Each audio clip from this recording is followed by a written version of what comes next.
Menarik ini Mas Ratno.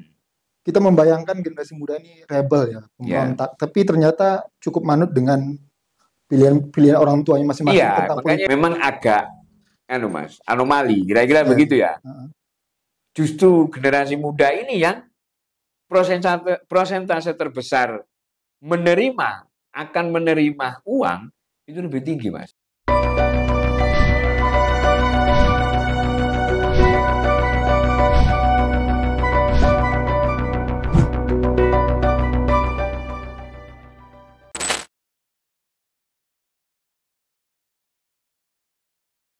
Kawan-kawan, kita bertemu kembali dalam rilis survei Indopol. Kali ini kita akan membahas tentang perilaku pemilih muda menjelang pemilu dan Pilpres 2024 nanti. Bersama saya di sini, De Febrian. Saya Ratno Sulistianto. Nanti akan saya sampaikan beberapa temuan hasil survei Indopol terkait perilaku pemilih muda menjelang 2024. Baik, Mas Ratno. Ya, Mas Febrian. Berdasarkan temuan survei kita Juni 2023 yang lalu, itu bagaimana perilaku pemilih muda kita ini, Mas Ratno, yang jumlahnya cukup besar itu, dengan ada tuduhan-tuduhan miring dari beberapa kajian politik bahwa mereka, generasi muda kita ini terlihat sedikit kurang politis. Ya, oke Mas Febrian. Saya akan jelaskan dulu dari sisi metodologi survei dulu, Mas. Ya, oke. Ini memang survei nasional di 1.240 responden. Nah, saya membaca perilaku pemilih ini dari klaster usia di bawah 40 tahun. Nah, itu kalau dikategorikan di usia di bawah 25 tahun, ya, yang punya hak pilih itu masuk dalam generasi Z, ya, Gen Z. Kemudian di umur 26 hingga 40 tahun itu generasi milenial, Mas. Nah, ini dua generasi ini yang disebut dengan pemilih muda, gitu ya. Dalam survei ini. Dalam survei ini, jadi ada yang belum pernah memilih dia pemilu, begitu. Ada yang berpengalaman 1 kali hingga 2 kali pemilu, kira-kira begitu ya. Nah, dalam beberapa kajian tentang pemilih muda itu kan kita bisa baca bahwa tadi Mas Febrian sudah nyebut bahwa pemilih muda itu cenderung kurang politis, gitu ya. Tetapi dari yang pemilih muda yang politis itu ada 3 karakter. Pertama dinamis, kemudian adaptif dan responsif, Mas. Nah, apakah 3 karakter ini nanti mencerminkan dari temuan survei ini? Ini yang mungkin kita akan jelaskan, gitu ya. Kira-kira bagaimana attitude mereka terhadap kondisi politik kita ini, Mas Ratno, terhadap korupsi misalnya, terhadap demokrasi? Ya, saya bagi beberapa hal, Mas, ya. Bagaimana perilaku pemilih muda ini. Yang pertama terhadap media sosial dulu. Ini lebih cenderung. Jadi ada tren penurunan dari media televisi, radio dan koran. Itu mereka turun ininya ya, intensitas akses tiap harinya. Namun yang paling dilihat tiap hari itu televisi. Kemudian itu ada sebesar 14,35%. Kemudian berita online itu sebesar 3,87%. Kemudian radio itu hanya 1,29% dan koran 0,56%, Mas. Ya. Nah, itu udah ada tren penurunan, begitu ya. Terkait media sosial yang paling diakses tiap hari itu adalah WhatsApp. Ini saya sebut WhatsApp karena WhatsApp saya sebut media sosial karena ada grup, ada media WhatsApp grup ini yang dia gunakan untuk menerima informasi, ya, membaca informasi dan sebagainya. Itu cukup tinggi, ada 94,78% tingkat intensitas tiap harinya, gitu ya. Kemudian kedua TikTok, Mas. TikTok ini di angka 84,81%, meskipun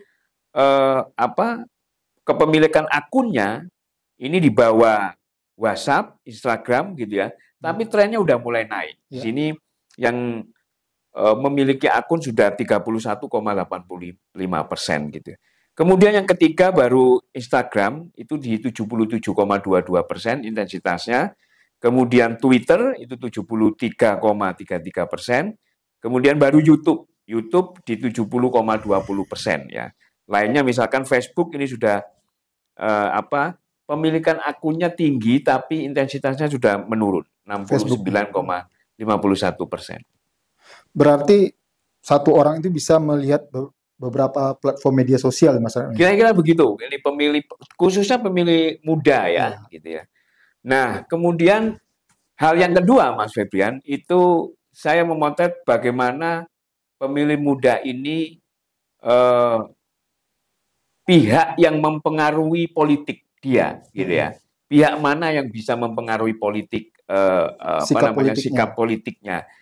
Ini ternyata generasi Z dan milenial ini angka terbesarnya itu kepala rumah tangga, Mas. Cukup manut berarti. Iya, jadi bapak gitu ya, bapak mungkin bahkan ibu gitu ya.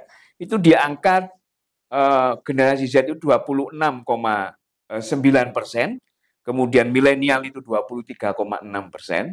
Sementara yang Gen X dan Z itu hanya 16 dan 11%. Ya, jadi kira-kira tinggi ya dibandingkan dengan pada Pak Lurah, kemudian tokoh masyarakat setempat. Misalkan Pak Lurah aja ini 21,1% Gen Z, kemudian milenial 15,2%, tokoh masyarakat hanya 18 dan 20% generasi ini gitu ya. Ustadz malah 2,3% gitu ya, pihak yang dia anut begitu ya secara politiknya. Mahasiswa cukup lumayan, ada 10,9%. Jadi pihak-pihak yang mempengaruhi sikap politik dia, gitu ya. Menarik ini, Mas Ratno. Kita membayangkan generasi muda ini rebel ya, pemberontak. Tapi ternyata cukup manut dengan pilihan orang tuanya masing-masing tentang politik. Itu. Itu teman surveinya, Mas Bebang. Hal yang ketiga, Mas, itu bagaimana dia memandang kondisi demokrasi Indonesia. Demokrasi. Ya, dia ada sekitar 67% lebih itu mengatakan puas, begitu ya. Bahkan ini sangat puas, ada 6,77%. Jadi kalau digabung kira-kira ada 70-an lebih persen ya. 73% lebih ya. Ini yang memandang demokrasi kita sudah cukup baik begitu. Nah, dari kategori cukup baik ini, puas ini, tapi ternyata Mas Febrian, itu sekali lagi generasi Z dan milenial ini itu memandang buruknya lebih tinggi, lebih besar daripada generasi yang X dan baby boomer. Yeah. Di sini ada generasi Z ini yang mengatakan buruk itu ada 16%, kemudian generasi milenial itu 10%, sementara yang generasi X ya itu hanya 8%. Dan baby boomer hanya 5%. Jadi kira-kira pemilih muda ini cukup merespon terkait demokrasi ini negatif. Kira-kira gitu. Meskipun tingkat kepuasannya tinggi, tapi di antara yang tidak puas itu, ya yang mengatakan buruk kondisi demokrasinya itu dominan pemilih muda. Dibandingkan orang tua. Generasi tua, gitu ya. Baik. Kemudian hal yang lain, Mas, terkait dengan legislatif. Ya, terkait legislatif, ini baseline-nya ada 39,68% yang memilih caleg dan partainya. Ya, kemudian yang memilih calegnya saja ada 18,71%, kemudian yang akan memilih partai politiknya saja sebesar 9,92%. Ya, yang tidak bersikap 29,52%. 29% lebih ya, tidak bersikap. Betul. Nah, untuk pemilih muda gitu ya, ternyata ini menjawab kurang politisnya di situ, Mas. Dari yang tidak menentukan pilihan tadi 29,52%, itu ada 33,1 generasi Z dan 30,7 generasi milenial. Sementara yang generasi X itu 26 dan 30. Jadi lebih besar lagi. Jadi lebih besar daripada generasi tua generasi muda ini tidak bersikap begitu ya. Itu yang mengkonfirmasi kurang politis, kira-kira begitu ya. Nah, angkanya sama, jadi yang akan memilih caleg dan partai politiknya itu hanya 33,7, generasi milenialnya 36, dan generasi X dan baby boomer itu 40% ke atas semua. Nah, kira-kira gitu ya. Nanti seperti di data berikut ini bisa dilihat begitu ya. Generasi muda lebih cenderung kurang politis itu. Kemudian terkait perilaku pemilih muda, bagaimana dia bersikap terhadap uang. Money politik. Ya, money politik lah, kira-kira begitu. Nah, ini memang agak anomali, kira-kira begitu ya. Justru generasi muda ini yang prosentase terbesar akan menerima uang itu lebih tinggi, Mas. Meskipun angkanya agak kecil-kecil ya, dibandingkan dengan generasi yang tua ini lebih besar. Contoh ya, menerima pemberian tetapi memilih calon pemimpin yang lain disukai. Itu generasi Z 32, generasi milenial 22, generasi X hanya 28, dan baby boomer hanya 23. Gitu, menerima. Satu lagi, menerima pemberian dan memilih calon pemimpin yang yang memberi ya. Nah, ini lebih kecil sebetulnya. Ada 14,9%, kemudian generasi milenialnya 15%, sementara Gen X-nya dan baby boomer-nya 18 dan 20%. Kemudian ada lagi menerima tapi memilih calon yang lain ya. Ini angkanya hampir sama, 2,9%, kemudian generasi milenialnya 3,2%, generasi X dan baby boomer 2,9 dan 42%. Secara umum itu menerima itu lebih besar generasi mudanya, Mas. Berarti penolakan terhadap politik uang di 2024 itu lebih rendah ya di generasi. Betul, gitu ya. Nggak tahu juga ya, entah ini karena sifat pragmatisme dia gitu ya, yang penting ada uang begitu ya. Atau karena sikap kurang politis yang tadi nggak peduli gitu. Iya, yang penting ada transportnya gitu baru. Oke, Mas. Nah, selanjutnya Mas Ratno. Dari perilaku politik tadi, kita melihat kan sudah ada 3 calon presiden ini yang beredar di permukaan. Kemudian partai politik juga sudah jelas siapa yang akan ikut di 2024 nanti. Kemana preferensi politik mereka, Mas Ratno? Ya, Mas Febrian. Karena basis data kami di bulan Juni itu Prabowo yang unggul, meskipun selisihnya di margin error dengan Ganjar Pranowo ya. Ada itu sebesar 30,3% itu generasi Z memilih Prabowo, kemudian 25,7% ke Ganjar Pranowo, kemudian 30,9% ke Anies Baswedan. Ya. Sementara yang belum menentukan pilihan itu 13,1%. Generasi milenial itu di Prabowo lebih besar, 32,2%, kemudian di Ganjar Pranowo 26,3%, di Anies Baswedan itu angkanya di 27%. Ya.